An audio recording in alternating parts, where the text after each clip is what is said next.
got another question. Nice shoot. It's from Isabel Lang, and her question is, any helpful hints on choosing a domain name? All right. Let's zoom on in. All right, Isabel. This is our favorite domain name suggestion tool. And you can find this link on the side, on the right-hand side of your screen. So let's say that you were going to search for dog training. And this is actually going to suggest a whole bunch of domain names for you.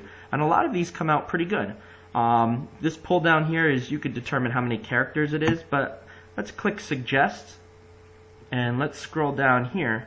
And let's see. Pacific Dog Training. Hound Online. I really like that one. Let's see. Short, simple, to the point. Puppy Exercise would be a good one too. Yeah, that's definitely a good one. But as you can see, there's a ton of domain names that could be good.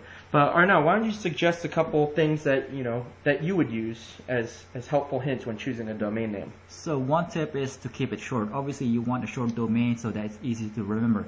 So with dog training, let's say you don't want a domain called how to train your dog in 16 weeks or less.com. Obviously, it would be hard for people to remember or even write down. A second tip is that ideally you want to put your keywords in it. So let's say your keywords is dog training. You want to incorporate that within your domain. Like this one. Exactly.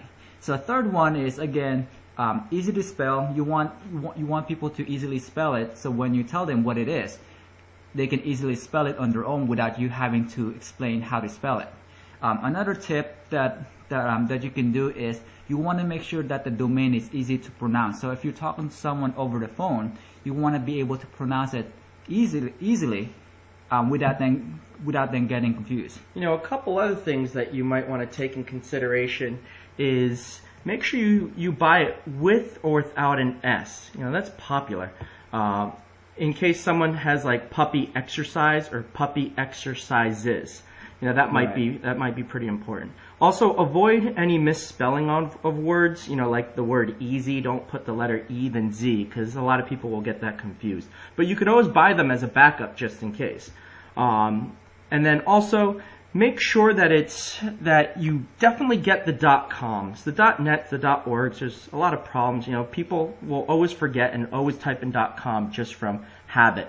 And I guess the last one, which is kind of funny, make sure you don't get a website that could be misinterpreted.